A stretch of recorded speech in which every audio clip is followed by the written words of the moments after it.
people who are all the time in Yaoundé. They should hear this, and they should know that the people of Santa and Mezamsa are very disappointed because they are not representing any of them there. How many of those people are sitting and consulting, just like you mentioned, those who are stakeholders, major actors in their constituency? We are talking about traditional authorities, we are talking about religious authorities, we are talking about youth leaders, we are talking about academias in that constituency, saying, okay, can we think about the issues of this constituency so that as I'm going into the parliamentary session, I will raise them.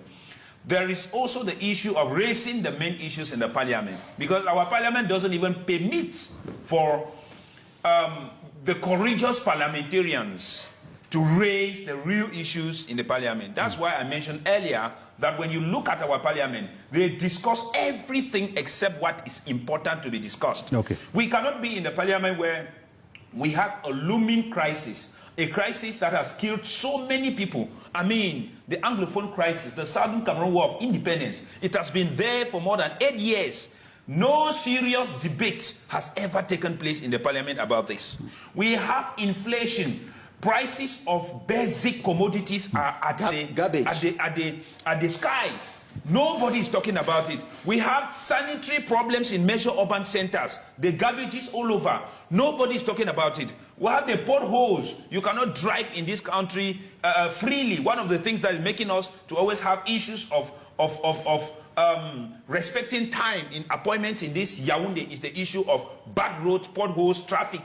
These are problems affecting Cameroonians every day. Okay. And one other major issue I ask myself is, after looking through the Cameroon parliamentary history, we can't have a democracy as far back as 1990, and the members of parliament constituted to be 180 30 years ago. And in 2025, we are still having 180 members.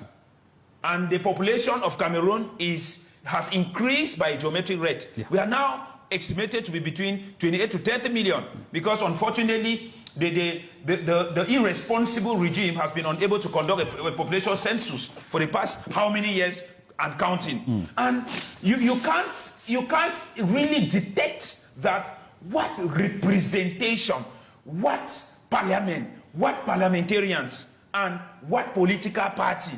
These people do not have Cameroonians at heart. Okay. Just to give a small lesson to this, my brother here, you know, unfortunately, CBDM takes the most mediocre of Cameroonians to be their communicators.